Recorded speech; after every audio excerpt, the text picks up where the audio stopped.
That fresh morning. That fresh morning. Vous êtes sur les 104.5 Urban FM, la station urbaine, et vous écoutez le Da Fresh Morning, le réveil matinal, le plus haut de la capitale sur la radio. Le plus haut de la capitale, notre émission que vous pouvez retrouver sur notre chaîne YouTube, qu'on vous invite à aller vous abonner. Rappelez que c'est la première chaîne YouTube de radio au Gabon avec plus de 100 000 abonnés. Restez connectés sur les 104.5 Urban FM. Monsley, on parle de politique ce matin. Rebonjour tout le monde, on parle de politique ce matin et comme à l'accoutumée, on revient sur l'actualité nationale, mais également sur un certain nombre de points qui pourraient intéresser les populations qui nous suivent et qui aimeraient avoir des éclaircissements sur... Les populations t'ont dit qu'elles veulent avoir les éclaircissements. Ou bien c'est toi-même qui pense. On imagine bien qu'il y a des situations qui parfois les amènent à vouloir connaître un peu plus ou bien en savoir un peu plus sur X ou Y parti politique ou encore X ou Y personnalité par rapport à leurs activités ou ce qu'ils font au quotidien. D'accord, ok. Aujourd'hui on reçoit on a un invité, évidemment, monsieur Fred Aurel Nzeou Mousok, qui est Mousok, d'accord, qui est porte-parole adjoint, du moins responsable de la communication adjoint de l'US, l'Union et Solidarité, qui est le parti dirigé par Moukani Ouangou. Aujourd'hui, on parlera donc des raisons de sa reconduction au gouvernement. Aujourd'hui, on va parler du maintien de l'US au gouvernement à travers la personne de son président, mais également revenir sur les événements qui se sont déroulés dans le pays depuis ces derniers moments. Monsieur Fred Aurel, bonjour. Bonjour, Dafresh. Merci d'avoir accepté notre invitation. C'est moi. Alors, parlez-nous un peu de votre parti politique avant de rentrer dans le vif du sujet. Est-ce que ça vit là-bas de votre côté? Déjà, merci et je salue tous les auditeurs et certainement les téléspectateurs qui suivront la retransmission à la télévision. Bon, permettez quand même que je précise bien l'identité. Je suis bien Fred Aurel Nzeou Mousok, premier secrétaire politique adjoint à la communication et porte-parole de Union et Solidarité. D'accord. Parlant de Union et Solidarité, c'est un parti politique qui est né le 2 septembre 2017 à l'issue d'un congrès qui a vu la fusion de l'UPG tendance loyaliste et le Rassemblement pour la solidarité nationale, un parti politique de l'opposition qui a été créé en 1990. Et depuis, nous avons des instances, nous avons des activités et nous avons des sorties que les compatriotes ont bel et bien vues. Et oui, donc pour répondre à la question, notre parti vit. Et nous avons la tendance loyaliste, c'est eux qui restent dans la vision de Mamboundou, c'est ça? On peut dire ça. Bon, vous savez, Mamboundou était un homme... à la haute stature, tout le monde se réclame de lui. Mais nous pouvons dire qu'effectivement, quand on parle de tendance loyaliste, c'est l'ensemble des personnes qui se réclament de Mamboundou, la vision, la culture, la démarche politique qu'il défendait et qu'il présentait aux Gabonais. Mais ça peut quand même prêter à confusion aujourd'hui lorsqu'on regarde la configuration, du moins l'engagement qui est le vôtre, quand on sait que Mamboundou n'a jamais, par exemple, accepté de participer à un gouvernement de la majorité, avec la majorité. Qu'est-ce qui aujourd'hui a pu motiver l'Union et Solidarité à pouvoir accepter d'abord de partir au gouvernement, mais également de pouvoir accepter son maintien au gouvernement? Bien, déjà, il faut dire que lorsqu'on parle de la culture de Mamboundou, donc de l'UPG, il faut prendre la vision de façon globale. Mamboundou nous a laissé une maxime. L'opposition à minima s'oppose, à maxima propose. Une opposition ne doit pas s'empêcher d'être dans le gouvernement. Mamboundou répétait toujours que l'UPG était un parti de gouvernement. C'est quoi un parti de gouvernement? C'est un parti qui a vocation à gouverner. C'est un parti qui a vocation à prendre part à la gouvernance. Tous les partis ont cette vocation. Mais bien sûr. Mais donc quand tous les partis ont cette vocation, pourquoi s'empêcher de gouverner? Maintenant, chacun veut parvenir au gouvernement par ses moyens ou en fonction d'un contexte. C'est tout. Nous avons estimé que dans le contexte actuel, où les affrontements radicaux qui n'ont débouché pas sur grand-chose, priver le pays de permettre à toutes ces filles, à tous ces fils de se retrouver afin de construire la nation. Pourquoi sommes-nous en politique? Nous sommes quand même en politique pour participer à l'amélioration des conditions de vie de nos compatriotes. Nous sommes en politique parce que nous voulons consolider l'unité nationale. Nous sommes en politique parce que chacun estime qu'il est capable, dans son originalité et dans ses rapports avec les autres, de contribuer au bien-être du pays. Qu'est-ce qui fait l'originalité de l'Union et Solidarité qui aurait pu amener le chef, qui a amené le chef de l'État à confirmer son président au gouvernement? Mais déjà, je pense que quand vous êtes ministre de l'État, quand vous êtes au service de la République, au service de la nation, votre travail est d'une part soumis à l'appréciation de celui qui vous a nommé et d'autre part à l'appréciation des compatriotes. S'agissant de celui qui l'a reconduit, donc Ali Bongo, il a certainement été satisfait du travail qu'a fait Moukani Ouangou. Sur le principe, c'est ça. Donc, en ce qui nous concerne, nous estimons que quand il a pris le ministère de l'enseignement supérieur, il a engagé des réformes. Il a établi une pratique, n'est-ce pas, en somme, qui ont permis de faire en sorte qu'il soit reconduit. Moi, j'ai du mal à comprendre qu'on reconduise un ministre qui n'a pas fait du bon boulot. Est-ce qu'aujourd'hui, on peut dire qu'il a fait du bon boulot quand on sait que l'université Omar Bongo peine toujours à démarrer l'année académique? Il en va de même pour un certain nombre de structures du supérieur. Est-ce qu'aujourd'hui, ce n'est pas beaucoup plus pour des petits calculs politiciens, l'ambition peut-être de récompenser Moukani Ouangou pour la solidarité engagée durant durant la période qui concerne aujourd'hui l'état de santé du président? Non, mais je ne sais pas si Moukani Ouangou a joué un rôle particulier par rapport au débat relatif à l'état de santé d'Ali Bongo. Mais le fait qu'il soit resté solidaire sans se lancer dans des discours, par exemple, à l'image de Bruno Ben Moumamba. Oui, mais moi je peux dire une chose, c'est que je ne sais pas si Moukani Ouangou a joué un rôle particulier, je ne crois pas. Ce que je sais, c'est qu'en politique, et d'ailleurs vous enfoncez des portes ouvertes, en politique il y a des calculs. Si Ali Bongo a un calcul politique, en politique c'est légitime quand vous avez des calculs. Si Ali Bongo a un calcul politique, en laissant Moukani Ouangou au gouvernement, c'est Ali Bongo. Mais nous estimons que si Moukani Ouangou est reconduit, c'est qu'il a fait du boulot. C'est ça, tout simplement le principe. Après, chacun peut interpréter ça comme il entend. Pourquoi certaines personnes pensent que c'est un genre de trahison à l'image de l'opposition gabonaise que Moukani Ouangou se maintient dans le gouvernement? Mais ça, c'est une question très intéressante. C'est quoi la trahison? Vous trahissez lorsque vous avez un accord. En quoi il y a trahison lorsqu'on va aller dans un gouvernement pour servir son pays? Est-ce que Moukani Ouangou aujourd'hui... Ses frères d'armes et ses compagnons, avec qui on était dans l'opposition. Notamment en ce qui concerne Jean Ping, mais également les populations qui l'ont suivi dans le cadre... Comment? L'autre qui faisait le footing. Moubamba? Ah, d'accord. Non, ils n'ont jamais été en coalition. Mais beaucoup plus avec Jean Ping dans le cadre de la coalition pour la Nouvelle République. Moukani Ouangou a été un acteur majeur. Mais également, quand on regarde l'environnement autour duquel qui a prévalu à la suite de sa nomination au gouvernement, vous avez des jeunes qui le suivaient comme ceux du PLC aujourd'hui, pour le changement, qui ont dû se désolidariser. Est-ce que... Il s'appelle comme Kevin Sigou. Exactement. Est-ce que ça ne peut pas aujourd'hui passer quand même comme une trahison, comme une volonté manifeste d'un manque de cohérence dans l'engagement politique de Moukani Ouangou? Bien, quand vous parlez de cohérence, revenons à Pierre Mamboundou. Pierre Mamboundou nous disait qu'il faut avoir en politique l'intelligence des situations. Être opportuniste en quelque sorte. Je ne sais pas si c'est de l'opportunisme, mais en tout cas, il faut avoir... la capacité à saisir les opportunités? Oui, mais à saisir des opportunités, mais surtout en politique, il faut avoir ce qu'on appelle l'adaptation. D'autres parleraient d'adaptabilité. Est-ce que vous voyez? En fonction d'un contexte, vous avez une démarche. Donc la cohérence s'apprécie à l'aune d'un contexte politique. Et d'ailleurs, c'est Max Weber, un sociologue allemand, qui nous rappelle... Laissez terminer notre interlocuteur, monsieur Mosley. Permettez que j'aille au bout de ma démarche pour répondre à votre question. Oui, vous posez une question, permettez que je réponde. Je vais tout simplement vous faire comprendre que quand on parle de cohérence, c'est le contexte qui fait la cohérence. Et d'ailleurs, il faut toujours avoir des références. Max Weber nous enseigne qu'en politique, il y a deux éthiques. Il y a l'éthique de conviction. Tout dire, tout faire en fonction de ce que vous pensez en toutes circonstances, en tout lieu. Mais il y a l'éthique de responsabilité.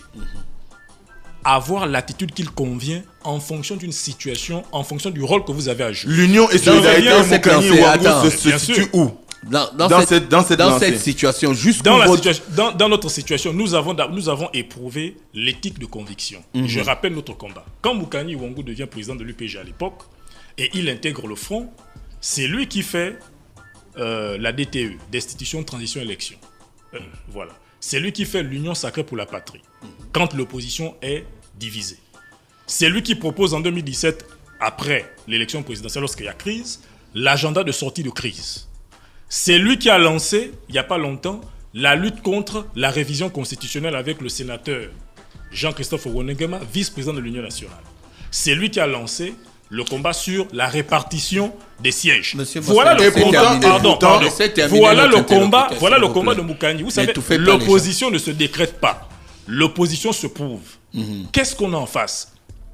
A-t-on un équivalent? Je ne vois pas. Donc, on ne va pas faire le reproche à Moukani et Ouangou de n'avoir pas fait preuve d'être opposants. Ce n'est pas le sujet. Aujourd'hui, nous éprouvons l'éthique de responsabilité. L'ouverture politique. Oui, nous estimons que dans le contexte actuel du Gabon, il faut d'abord chercher à pacifier les choses. Installer la tolérance, ou du moins consolider la tolérance politique. Faire en sorte que les conditions de la compétition politique soient saines. Quelles sont les actions aujourd'hui que vous permettre à chacun d'exprimer son point de vue dans la différence? Voilà. Oui, quelles sont aujourd'hui les actions que Moukani et Ouangou, son parti politique, pose pour pouvoir amener le Gabon à la pacification politique? Mais déjà, c'est l'ouverture politique. Le fait que le chef de l'État... L'ouverture politique, suffit-il? Est-ce qu'il suffit de faire l'ouverture politique quand on sait que parfois ça ne repose pas réellement sur le besoin de faire en sorte qu'il y ait une ouverture politique pour contenter un certain nombre d'individus? Mais vous avez raison, l'ouverture politique ne suffit pas. Nous n'avons jamais prétendu que l'ouverture politique suffisait. Mais c'est une condition. Commençons par respecter une condition, après nous allons respecter d'autres conditions. Et c'est pour cela que je vous ai dit, nous pouvons parler des raisons de la reconduction de Moukani et Ouangou au gouvernement, mais aussi des chantiers politiques de notre parti. Parce que nous avons tout simplement conscience que c'est un pas qui a été franchi, mais il y a d'autres pas à franchir. Quels sont les chantiers politiques de votre parti? Mais d'abord, comme je l'ai dit un peu, il faut rétablir la tolérance politique au Gabon. Quand vous lisez les réseaux sociaux... Ça veut dire quoi exactement? Justement, quand vous suivez les réseaux sociaux, ce sont les injures. On est dans la caricature. Vous êtes des traîtres. Vous êtes ceci, cela. L'opposition aujourd'hui est-elle en capacité de produire une alternative au pays? En tant que parti politique de l'opposition, nous avons la responsabilité. Vous êtes sûr que vous êtes toujours de l'opposition? Mais nous sommes de l'opposition. Sauf si vous me définissez l'opposition autrement. C'est quoi être opposant? En politique, il y a deux prétentions fondamentales. Ceux qui sont au pouvoir veulent conserver le pouvoir. Ceux qui ne sont pas au pouvoir ou qui veulent changer un régime veulent alterner le pouvoir. Ce n'est pas parce que UIS est dans le gouvernement que le pouvoir a changé ou la gouvernance a changé de titulaire. Nous savons tous que c'est le PDG et ses alliés qui dominent la gouvernance du pays. Est-ce que c'est Union et Solidarité qui domine la gouvernance du pays? Est-ce que c'est l'opposition qui domine la gouvernance du pays? Non, notre présence dans le gouvernement participe à une stratégie qui consiste à asseoir des meilleures conditions de l'expression politique. Mais nous ne renonçons pas à notre prétention fondamentale qui est l'alternance et le changement dans ce pays. Et si les gens ne le comprennent pas, c'est dommage. Très bien. Première chose, pacifier. Non, moi je voulais juste savoir que jusqu'où votre logique va aller. Notre logique ira. Parce que le parti qui est en face, c'est un parti fort. Mais le PDG est un parti fort. Raison pour chercher à atténuer la force. Il y a un auteur... Il y a des gens qui ont commencé dans votre stratégie. Oui, mais il y a un auteur qui disait... Ils ont terminé dans le PDG. Hein. Non, nous, on n'a pas vocation à terminer dans le PDG puisque nous n'avons pas renoncé à notre prétention fondamentale. Il y a un auteur... Mais n'oubliez pas aussi que vous n'aviez pas déjà hier la vocation à ne pas participer à un gouvernement dirigé par Ali Bongo, mais aujourd'hui, vous êtes au gouvernement. Mais oui, c'est une évolution. Ça veut dire quoi?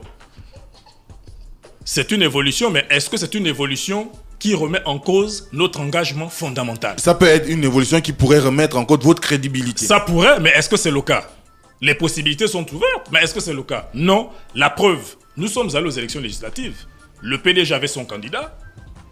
Nous avons nos candidats. Est-ce que le PDG nous a considérés comme un allié? Quand vous vous posez des questions, vous avez les réponses évidentes. Est-ce que le PDG nous considère comme des gens de la majorité? Nous ne sommes pas de la majorité, nous ne sommes pas du régime. Et il se comporte en conséquence. Donc, ce n'est pas vous qui allez maintenant interpréter le comportement du PDG autrement. Le PDG nous considère comme des gens qui sont dans le gouvernement, qui participent à une gestion, mais il ne nous considère pas comme des alliés. Du moment que vous avez cette réalité politique en face, vous n'avez plus à vous poser les questions de savoir si nous sommes dans l'opposition ou pas. Il nous considère comme des gens de l'opposition. Mais il en est de même pour les alliés, même du PDG. Oui. Moukani Ouangou, même les législatives, il n'a pas gagné. Après le gouvernement... Est-ce que vous ne pensez pas... La question n'est pas terminée. La question n'est pas terminée. La question n'est pas terminée. C'est la question de l'auditeur. C'est là, c'est écrit là. Moukani Ouangou, même les législatives, il n'a pas gagné. Après le gouvernement, où ira-t-il? Oui, raté. D'abord, Moukani Ouangou est dans le gouvernement, à la tête du ministère dont il a la charge. Il est président de Union et Solidarité, qui est un parti politique de l'opposition. Il n'y a pas envisagé un autre endroit où il sera. Il est là. Mais est-ce que vous ne pensez pas que le fait qu'il n'ait pas gagné les élections, c'est aussi parce que les populations n'étaient pas d'accord avec la position qu'il a prise, celle d'entrer dans le gouvernement? Mais vous pensez que tous les opposants qui n'ont pas gagné les élections législatives ont été sanctionnés? Pourquoi? Parce que, partons d'abord du constat général, est-ce que les Gabonais se sont mobilisés? On sait tous que le taux d'abstention était très élevé. Il y avait un taux d'abstention. Est-ce qu'aujourd'hui, c'est parce que Moukani Ouangou est entré dans le gouvernement qui n'a pas gagné les élections législatives? Ah, ça peut être mais une des possibilités. Oui, c'est une possibilité. Non, mais le problème n'est pas dans la possibilité. Il a une base politique, donc il faut... Excusez-moi, le problème n'est pas dans la possibilité. Le problème est dans la réalité. Mais donc, la réalité, c'est qu'il n'a pas été élu. Bon, mais quoi qu'on ait invalidé le scrutin, nous sommes au niveau de la quoi raison. qu'on ait invalidé le scrutin, mais il n'a pas gagné lorsqu'il y a eu les premiers résultats. Mais ça, ce sont les faits. On n'est pas sur les faits. Oui. Nous ne sommes pas sur les faits. Oui, non, il va repartir aux élections. Nous ne sommes pas sur les faits, nous sommes sur la raison. Elle a évoqué la raison, ce ne sont pas les faits. Les faits, c'est qu'il n'a pas gagné. Elle a évoqué la raison, elle posait la question de savoir si ce n'est pas l'entrée dans le gouvernement qui justifie cela. Je lui ai dit, dans ce cas, qu'est-ce qui expliquera alors la défaite de Guy Dama chez lui? Est-ce que c'est parce qu'il était entré dans le gouvernement? Vous allez constater que la plupart des grands leaders de l'opposition n'ont pas été élus. Et je m'en vais Est-ce vous que dire... c'est le fait seulement d'être dans le gouvernement? Non, c'est une situation plutôt générale. Il faut dire que l'opposition n'a pas convaincu de façon globale les Gabonais d'aller aux urnes. C'est ça qui justifie fondamentalement la défaite. Alors, cette incapacité à convaincre, est-ce qu'elle n'est pas due au fait qu'aujourd'hui, il y a trop de transhumance, il y a trop d'attitudes qui ne sont... pas les mots que je connais. C'est quoi transhumance? On se balade d'un point à un autre. Il y a trop d'attitudes qui vont dans le sens de perdre les populations qui, hier, se reconnaissaient en ces leaders-là. Est-ce qu'aujourd'hui, Moukani Ouangou n'est pas ou n'a pas, c'est vrai que matériellement il y aura la reprise d'élection, mais est-ce qu'aujourd'hui le manque de capital de sympathie qui est l'objet, dont il fait l'objet aujourd'hui sur son siège ne peut pas être lu sous la lunette de ce qu'il soit inconstant dans sa démarche? C'est une possibilité. En termes de raisonnement, oui, notre démarche peut ne pas avoir été comprise et donc créer une déception. C'est tout à fait logique. Mais moi, je ne veux pas me limiter à ce constat. Je vais aller plus loin dans l'analyse. Vous parlez de transhumance politique. Mais ce qui est toujours extraordinaire dans notre pays, c'est que la transhumance politique n'existe que quand on parle de l'opposition pour être dans le gouvernement. Ah non, c'est des deux côtés. Le régime. Non mais écoutez. C'est des deux côtés. Par contre, quand on sort du régime pour venir dans l'opposition, on n'indexe jamais la transhumance politique. Apparemment, si, on le leur dit. Non mais... Vous le leur dites, mais est-ce que c'est perçu comme ça dans l'opinion? Apparemment, au pays, quand vous êtes de l'opposition et que vous entrez dans le régime, vous êtes un diable. C'est parce que mais quand vous sortez du régime pour aller dans l'opposition, vous êtes un Jésus. Mais c'est incroyable. Donc, je suis quand même d'accord avec cette phrase. Donc, vous voyez que la transhumance politique, quand on l'évoque et quand on l'invoque, c'est pour parvenir à quel résultat? Ensuite, quand vous regardez ceux qui étaient hier dans le PDG et qui sont aujourd'hui dans l'opposition, est-ce que vous avez le sentiment que l'opposition a été améliorée? Moi, j'ai plutôt le sentiment que beaucoup, quand ils étaient au régime, ils ne se sont pas démarqués par une bonne gestion. Et ils arrivent dans l'opposition est toujours mal en point.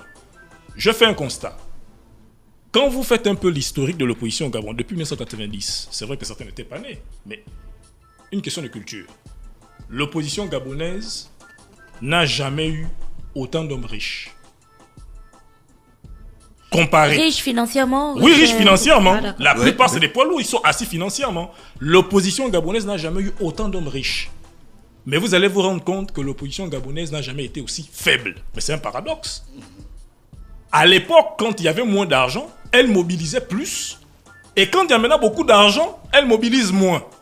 C'est quand même un paradoxe. Ça veut donc dire quoi? Ça veut dire que l'opposition a perdu une de ses forces principales. La force des idées. Et nous, notre responsabilité, c'est d'essayer de restaurer la culture du débat des idées au sein de l'opposition et au sein de la classe politique. Mais comment vous allez instaurer cette culture alors que vous-même vous avez évoqué Marc Weber en disant que il y a ce qu'on appelle Weber. Oui. Weber. Vous avez parlé de la responsabilité idéologique, si je peux dire ça entre griffes. Mais c'est un débat d'idées. Ensuite, c'est une idée. Ensuite, vous avez parlé de la responsabilité en termes d'attitude. Aujourd'hui, quand on essaie de lire ce que vous dénoncez, le fait qu'il y ait un discours dilué du côté de l'opposition, qu'il y ait aujourd'hui des façons de faire qui ne sont pas de nature à rassurer les populations, est-ce que ce n'est pas au fond? Parce que c'est là la question. Mais le débat d'idées, c'est quoi? Le débat d'idées, c'est de dire que... Le débat d'idées, il est celui-là. C'est de confronter les conceptions politiques. Quand nous défendons, par exemple, l'ouverture, quand nous voulons dire à tous nos compatriotes qu'en politique, il y a dans les rapports entre les partis politiques la confrontation qui tient à la divergence des opinions, mais il y a aussi la négociation, la discussion qui tient à la convergence ou au consensus. C'est le débat d'idées, c'est un débat de conception. Mais il faut d'abord que le débat ait lieu. Mais si vous êtes dans un univers où on ne vous explique que, comme vous n'êtes pas du PDG, il n'y a que la confrontation avec les gens du PDG. Ou si vous êtes au PDG, on vous explique que comme vous êtes au pouvoir, vous devez brader les libertés. Vous voyez que le débat ne peut pas avoir lieu. Or, il faut d'abord restaurer la culture du débat politique. Et d'ici là, dans nos chantiers politiques, nous allons faire des annonces, organiser des événements où nous allons restaurer la culture du débat entre les jeunes, entre les partis politiques, que ce soit de l'opposition ou de la majorité du pouvoir. Parce que c'est important. Comment voulons-nous construire notre pays si nous sommes incapables de produire de la pensée politique? Mais comment vous allez pouvoir convaincre les Gabonais si vous avez renoncé à la conviction pour parler de la responsabilité? Nous n'avons pas renoncé à la conviction. Nous disons qu'il n'y a pas que la conviction qui est la règle en politique. Il y a aussi la responsabilité. Nous marchons avec les deux. Vous avez deux jambes. Pourquoi vous privez de marcher avec les deux jambes et seulement de marcher avec une seule jambe? C'est ça que nous dénonçons. Nous disons que nous ne pouvons pas nous priver des leviers politiques. La logique politique voudrait que dans un système, dans une république, vous vous confrontiez sur ce que vous avez de différent, mais il faut aussi savoir vous retrouver sur ce que vous avez de commun. Très bien. Pourquoi faire comprendre qu'il n'y a que des choses communes, il n'y a pas de distinction, ou il n'y a que des distinctions, il n'y a pas de choses communes? Commençons d'abord par éduquer, promouvoir des valeurs, promouvoir une culture auprès de nos compatriotes. C'est comme ça qu'on va les amener petit à petit à accepter des choses. Pour que demain on ne dise pas que tel a trahi, tel a trahi. Pourquoi on estime qu'aujourd'hui que Moukani Ouangou trahit quand il est dans le gouvernement? Mais c'est parce que pendant longtemps, on a fait comprendre que le bon opposant, c'est celui-là qui ne peut pas être dans le gouvernement. Il ne peut être dans le gouvernement que quand il aura chassé l'autre. C'est ça qu'on a établi comme culture. Mais le jour où vous venez dire il y a l'ouverture politique, nous pouvons être dans une gouvernance pendant un temps en ne renonçant pas à notre prétention fondamentale qui est l'alternance. Est-ce que vous avez vu que le PDG, parce qu'il a fait l'ouverture, a renoncé à conserver le pouvoir? La prétention du PDG, c'est de conserver le pouvoir. Mais tout ce qu'il fait, c'est pour conserver le pouvoir. Mais nous aussi, ce que nous faisons, c'est pour l'alternance. Pourquoi on va admettre que le PDG fait toutes ces ouvertures pour conserver le pouvoir et on ne peut pas concevoir aussi que nous faisons des ouvertures pour parvenir à l'alternance? C'est quand même incohérent. Est-ce que vous voyez un peu l'état du débat politique dans notre pays? C'est dommage. Alors, la dernière question. Dernière question. Aujourd'hui, on se pose la question de savoir si la bouche qui mange devrait se taire, tout simplement parce que quand on regarde aujourd'hui l'actualité, on a comme l'impression que l'Union et Solidarité s'est tue sur les événements marquants qui ont essayé un peu de rythmer la vie de politique nationale, notamment l'état de santé du président et le putsch manqué. Qu'est-ce qui justifie cette posture? Mais Union et Solidarité ne s'est pas tué. C'est juste que quand il y a du bruit, vous vous mettez d'abord à l'écart. Quand le bruit a cessé, vous vous mettez à parler. Très bien. Sur l'état de santé du chef de l'État Ali Bongo, il y a deux choses qu'il faut distinguer. Il faut distinguer la personne d'Ali Bongo et la fonction que ce monsieur incarne. Et c'est le président de la République. Mais c'est le président de la République. Qu'on l'aime ou qu'on ne l'aime pas, il est président de la République. Il faut reconnaître qu'il y a eu une sorte de brouillard autour de son état de santé. Qui, parmi nous ici, avait des bonnes informations sur l'état de santé d'Ali? Face à un tel cafouillis, il fallait d'abord chercher à avoir la bonne information. Aujourd'hui, il est clairement établi que le chef de l'État a été victime de l'AVC. Voilà. Est-ce que nous, à ce moment-là, nous étions les médecins d'Ali Bongo pour venir informer la population, dire que Ali Bongo souffre de telles choses? On a même entendu des gens qui ont prétendu qu'il souffrait d'autres maladies. Et finalement, on voit que c'est pas, ça n'a rien à voir. Donc, il faut de la prudence, il faut un minimum de rigueur intellectuelle. Vous ne pouvez pas vous lancer dans un débat quand vous n'êtes pas capable d'apporter une information fiable. Les Gabonais voulaient une information fiable. Nous n'étions pas en mesure de leur apporter l'information qu'ils réclamaient. Donc, en quoi est-ce que notre sortie aurait été utile? Aujourd'hui, il est clairement établi qu'il souffre d'un AVC. Le débat, pour les uns, c'est de savoir s'il est en capacité de gouverner. Selon vous, étant allié, nous ne sommes pas alliés. Vous êtes au gouvernement? Nous ne sommes pas alliés. Il faut faire la différence. ne sont pas alliés. Non, on n'a pas besoin de rentrer dans les considérations d'alliés ou pas alliés. Il faut tout simplement regarder le droit. Est-ce que Ali Bongo, dans son état de maladie, peut gouverner? Mais d'un point de vue juridique, il peut gouverner, puisque la gouvernance, c'est quoi? Vous prenez des décisions directement ou indirectement. Et d'ailleurs, il a nommé le dernier gouvernement. C'est la pauvre qui peut encore gouverner.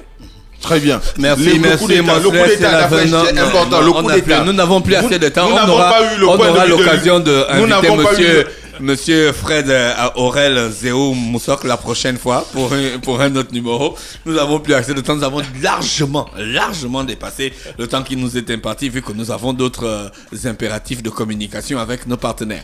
On était donc dans le Da Fresh Morning avec Mosley pour la politique et on se retrouve lundi lorsqu'il sera exactement 7h. René Ruth est avec nous ce matin. Urban FM et les forces de police nationales s'associent et vous offrent Urban Trafic, le programme qui vous fait le point à 7h, 8h, 10h, 12h30, 16h, 17h et 18h sur le trafic routier au quotidien sur Libreville, Akanda, Ovendo et Ntoum. Urban FM 104.5.